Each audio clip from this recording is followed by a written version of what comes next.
You've just won the WBC International Featherweight title. You're the European Featherweight Champion. It's amazing to me that Manny Pacquiao was a few weight divisions below you when he started, and look where he is now. Can you envisage that? It's scary to think about it, you know. Like you say, eight-weight world champion, unbelievable.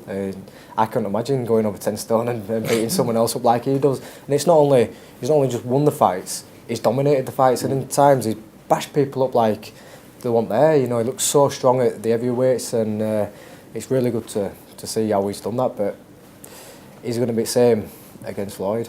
It's interesting what Josh says there, because when Ricky Hatton fought Manny Pacquiao, Ricky Hatton told us in confidence before the fight, he said, listen, I could lose on points here, he said, but I know he can't hurt me. And he'd say, listen, it might go the distance, I might not get the decision, but I know he can't hurt me. He was so convinced, because whenever Pacquiao was near Hatton, you'd see Hatton looking at Pacquiao, like eyeing him up, looking at his hands and thinking, this guy's too small. This guy's really a fat bantamweight. He's a pumped up bantamweight. He can't hurt me. I'm Ricky Hatton. I swell up to 14 stone. And honestly, Josh, Ricky, hand on heart, will tell you now, he couldn't hurt me. Well, we saw what he did.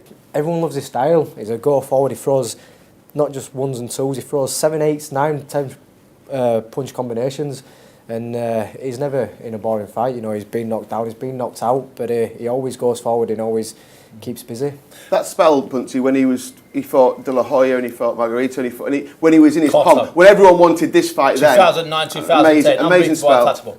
Most of his opponents came out the ring and said, I didn't even see the punches. No. I thought he'd hit me 3 times. When I look back, he's hit me 7 or 8. And I'll add Shane Mosley to that list. Yes, I was talking to Shane the other week, and I'll add Ricky to that list. So that's 5 really good fighters who all said the same thing. Where does he get the power from? Where does he get the speed from? How can he hurt me that badly? And of course, he did better jobs on a few guys that Mayweather did. And Mayweather had the 12 rounds with Cotto, and it was bloody. He was involved. When Cotto was a better fighter, Pacquiao hit him, it ended in the 12th round. Josh and I were talking about it early on. You were watching it through your fingers. Yeah. And of course the job he did on De La Hoya. Yeah. And who can forget that image of De La Hoya at the end of the fight when he was sitting in a corner. Looked like he'd been visited by 50 ghosts who had smashed him to bits one night.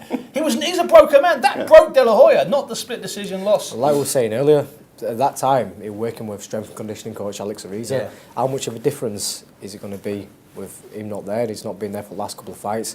He's not looked as sharp, not looked as strong. Is it a massive factor?